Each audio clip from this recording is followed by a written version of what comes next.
मैंने पहले वीडियो बना दी थी, तो फिर मुझे याद आया कि मैं आपको ना एक चीज़ समझा दूं। जो थंबनेल पे मैंने एक चीज़ लगाई है ना, 3 तरह की वो पिक्चर है। एक तो इन प्रोग्रेस में है, एक वैलिड वीज़ा में है, और एक रेड कलर का आता है अगर वो वीज़ा अप्लाई नहीं हुआ। तो जब वीज़ा जब स्टार्टिंग में अप्लाई हो जाता है तो इन प्रोग्रेस में आ जाता है, तो उसके बाद कुछ दिन के बाद वो वैलिड आ जाता है। तो अगर तो वो वैलिड ही रहता है तो समझे कि आपका वीज़ा अप्लाई हो गया है, और इन प्रोग्रेस भी रहता है तो समझेगा आपका वीज़ा अप्लाई हो गया। अगर तो इन दोनों में से कुछ भी नहीं आ रहा है, वो रेड कलर का एरर आ रहा है, तो पासपोर्ट नंबर से या एप्लीकेशन नंबर से आप चेक करते हैं। तो अगर आप पासपोर्ट नंबर से चेक करते हैं तो वो ईज़िली आपको एक कंफर्म पता चल जाएगा आपके वीज़े के बारे में, तो वो फिर आपका वीज़ा अप्लाई नहीं हुआ। तो ये 3 तरह के साइन होते हैं। तो जब पेमेंट हो जाती है, वीज़ा रेडी हो जाता है, तो वैलिड एम्प्लॉयमेंट वीज़ा आ जाता है। आप एलएमआर की वेबसाइट से, वो मैंने एक वीडियो बनाई है कैसे चेक करना है आपने वीज़ा, पासपोर्ट नंबर से भी, एप्लीकेशन नंबर से भी। तो इसके बाद मैंने एक डिटेल में आपको सारी वीडियो के लास्ट में तक आप अगर आप देखेंगे तो मैंने डिटेल में समझाया। तो ये मुझे बाद में याद आया, तो मैंने कहा एक छोटी सी वीडियो के साथ ही अटैच कर दूं तो आपको यार पता चल जाए। और अगर आपका नाम की वजह से वीज़ा कैंसिल हो जाता है या वो कैंसिल ही हो जाता है, तो वो इन प्रोग्रेस में आएगा।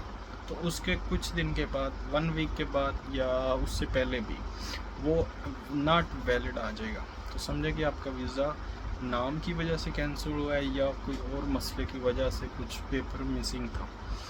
तो ये 3 तरह के साइन है फर्स्ट वीज़ा अप्लाई करने के बाद। उसके बाद अगर आप नाम का इशू आ रहा है, एक मेन चीज़ है, नाम के इशू आ रहा है तो वो नॉट वैलिड आ जाएगा।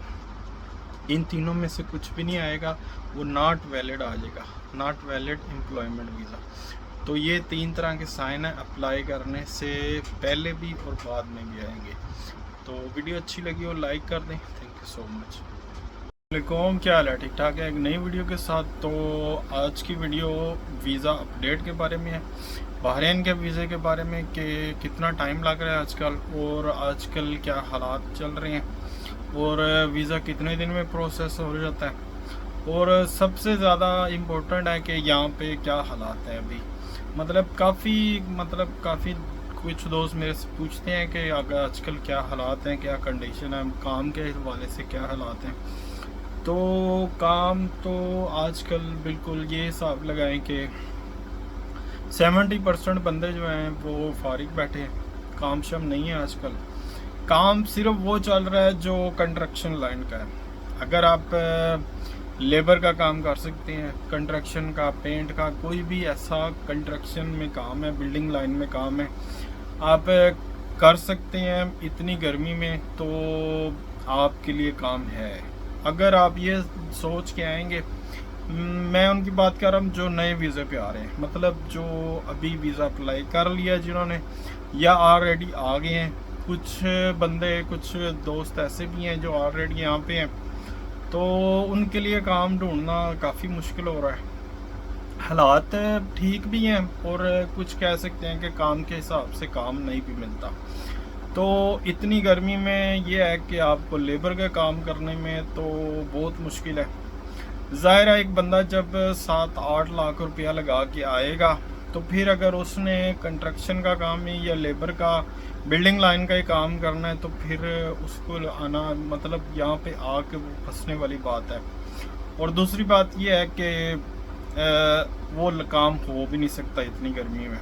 तो बेहतर है आप पहले सर्च कर लें, पहले आप काम देख लें जिससे वीज़ा ले रहे हैं, या आपका कोई बंदा यहाँ पे है उससे पूछ लें, उससे बात कर लें, तो फिर ही आप इस बारे में मतलब सोचें वीज़ा लेने के बारे में। अगर तो आप आज़ाद वीज़े पे आ रहे हैं, या तो आप किसी कंपनी के अंदर आ रहे हैं, तो फिर भी आपको सर्च कर लेना चाहिए काम के हवाले से, और उस कंपनी के बारे में थोड़ा आप पूछ लें किसी से, या उसके बारे में कुछ सर्च कर लें, तो आपके लिए बेस्ट रहेगा। क्यों, एक दफ़ा अगर आप आ जाते हैं कंपनी के अंदर, उसके बाद आपको एक कॉन्ट्रैक्ट साइन होता है आपका यहाँ पे आके, आपका पासपोर्ट ले लिया जाता है उस कंपनी से, तो आपको यहाँ से बाहर निकलने का चांस नहीं होता। मतलब ना आप वीज़ा चेंज कर सकते हैं और ना आप कहीं दूसरे पे वीज़ा चेंज भी नहीं कर सकते और कहीं पे जा भी नहीं सकते। अगर तो आप कंपनी वीज़े पे आ रहे हैं डायरेक्ट, तो बेहतर है अपनी सैलरी का पहले कॉन्ट्रैक्ट साइन करने से पहले या आप जिससे वीज़ा ले रहे हैं उससे पूरी बात कर लें सैलरी के इस हवाले से और अपना वीज़ा चेंज करने के हवाले से। क्योंकि मुझे 2-3 दिन पहले काफ़ी एक दोस्त है वो कंपनी के अंदर ही आया था, सैलरी भी नहीं मिल रही उसको और सैलरी है भी कम है, ड्यूटी टाइम भी ज़्यादा है। तो मुझे कह रहा था कि मैंने चेंज करना है। तो चेंज करने का चांस, अगर वो आपको पासपोर्ट देता है, आपको वीज़ा चेंज करने का ऑप्शन देता है, तो फिर तो है चांस। अगर नहीं है तो फिर आप 1 ईयर से पहले आप अपना वीज़ा चेंज नहीं कर सकते हैं। तो काम के हवाले से ये रूटीन है। बाकी अगर आपने वीज़ा अप्लाई किया हुआ है तो वीज़ा आजकल नॉर्मल रूटीन वही 20-22 दिन के अंदर रेडी हो रहा है। जब आपने वीज़ा अप्लाई कर लेना है या जब आपने किसी एजेंट वगैरह से वीज़ा अप्लाई करवाना है, तो कोशिश करें कि जब वीज़ा अप्लाई हो जाए या वो बंदा आपको कह दे कि हाँ जी आपका वीज़ा अप्लाई हो गया, तो आप अपने पासपोर्ट नंबर से भी चेक कर सकते हैं LMR की वेबसाइट से। तो या वो बंदा आपको एप्लीकेशन नंबर दे रहा है तो वहाँ से भी चेक कर सकते हैं। ये 2 ऑप्शन होते हैं जहाँ पे आप वीज़ा ऑनलाइन आप स्टेटस चेक करते रहते हैं। आप पूरी डिटेल नहीं चेक कर सकते हैं, मतलब कि उस कंपनी के बारे में, कौन सी कंपनी है, आपका वीज़ा का प्रोफेशनल क्या है या कौन सा वीज़ा है आपका। वीज़ा का मतलब ये है कि आप वर्कर वीज़े पे आ रहे हैं, ड्राइवर आ रहे हैं या उस मतलब मैनेजर हैं, कुछ भी आप वीज़ा जो भी आपका अप्लाई हुआ है एज अ वर्कर ही अप्लाई होगा, तो वो स्टेटस तो नहीं आप चेक कर सकते हैं, लेकिन आप ये चेक कर सकते हैं कि आपका वीज़ा अप्लाई हो चुका है। तो फिर आपका वीज़ा इन स्टेटस के अंदर इन प्रोग्रेस में आ जाएगा, तो कुछ दिन के बाद वो वैलिड हो जाएगा। तो अगर तो आप चेक करते रहते हैं तो ये होगा कि जब वीज़ा रेडी हो जाएगा तो 20 या 22 दिन लगते हैं। उसके बाद जब पेमेंट करते हैं तो उसके बाद वीज़ा रेडी हो जाता है, तो वो वीज़ा फिर प्रिंट हो जाता है। अच्छा, वीज़ा प्रिंट होने के बाद तो काफ़ी ये कहते हैं कि भाई हमें कुछ स्टैंप वगैरह लगवानी पड़ती है, एम्बेसी के अंदर जाना पड़ता है या कुछ भी ऐसा सिस्टम है। तो बहरीन का जो वीज़ा है, बहरीन का वीज़ा है, वो एक पेपर मिलेगा आपको वीज़े का ऑनलाइन। तो मतलब जिस एजेंट ने आपने वीज़ा लिया है, तो उसके बाद आपने कहीं पे भी एम्बेसी के अंदर या किसी भी जगह पे जाने की ज़रूरत नहीं है आपको जस्ट प्रोटेक्टर करवाना होता है तो वीज़े का। तो प्रोटेक्टर आपको पाकिस्तान से करवाना होता है, तो उसके बाद जस्ट आपको टिकट करवानी होती है।